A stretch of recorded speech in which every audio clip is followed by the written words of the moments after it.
When I married Daniel, I thought he was the kind of man who would always put up with my mistakes. He was quiet, patient, and never raised his voice. I, on the other hand, had a sharp tongue and often said things without thinking. One evening, while we were having dinner with a few of our closest friends, I made a joke at his expense.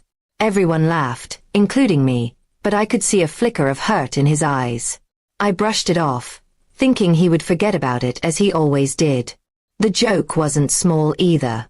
I mocked him for being too soft, saying he wasn't man enough, compared to the husbands of my friends. My friends laughed loudly, and for a moment, I felt powerful. But the silence that followed Daniel's polite smile told me I had crossed a line I couldn't see yet. After that night, Daniel acted normal. He still helped me around the house, still asked me how my day was, and still went to work as usual.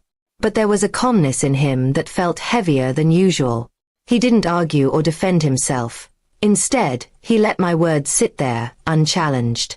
I thought I had won, but in reality, I had just lit a fuse. 3 days later, I found out what that calm silence meant. Daniel invited our friends over again. I was surprised because he usually never arranged these things himself.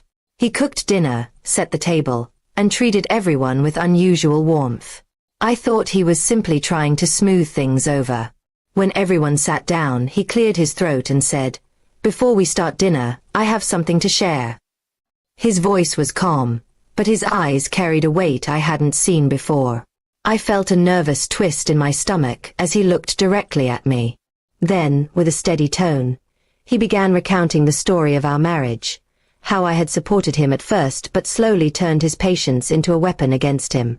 He didn't exaggerate or insult me, he just spoke the truth. He mentioned times I belittled him in public, laughed at his dreams, or dismissed his efforts. With every word, my friend's eyes shifted from him to me, their expressions slowly changing. I tried to interrupt, but he held up his hand and said, "Please, let me finish." He then revealed how much my words that night had hurt him, especially because they came in front of the very people he had always respected.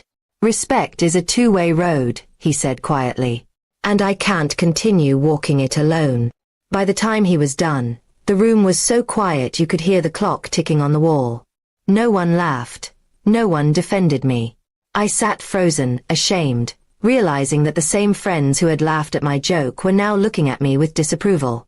Daniel didn't shout or insult me. His revenge was sharper than that. He let the truth stand as it was, undeniable and clear.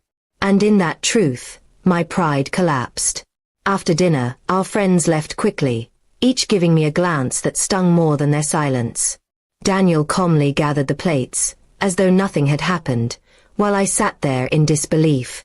For the first time, I realized he had more strength than I ever gave him credit for. That night, he didn't sleep in our room. He took a blanket and lay on the couch, leaving me alone with my thoughts. The house felt colder than it ever had before. In the days that followed, our friends stopped calling me as often. Some even avoided me altogether. My words had damaged not just my marriage but also my place among them. Daniel, meanwhile, seemed lighter, as though he had finally freed himself from carrying the weight of my mockery. I wanted to apologize, but no words seemed enough. My husband hadn't taken revenge by shouting or hurting me. He had simply exposed me for who I had become. And in doing so, he taught me a lesson harsher than anything else. Respect once broken is not easily repaired. Now, every time I look at him, I wonder if I'll ever regain the trust one threw away with a careless laugh. 3 days was all it took for him to show me the cost of my pride, and I am left with the bitter truth that his silence was never weakness. It was strength waiting for the right moment.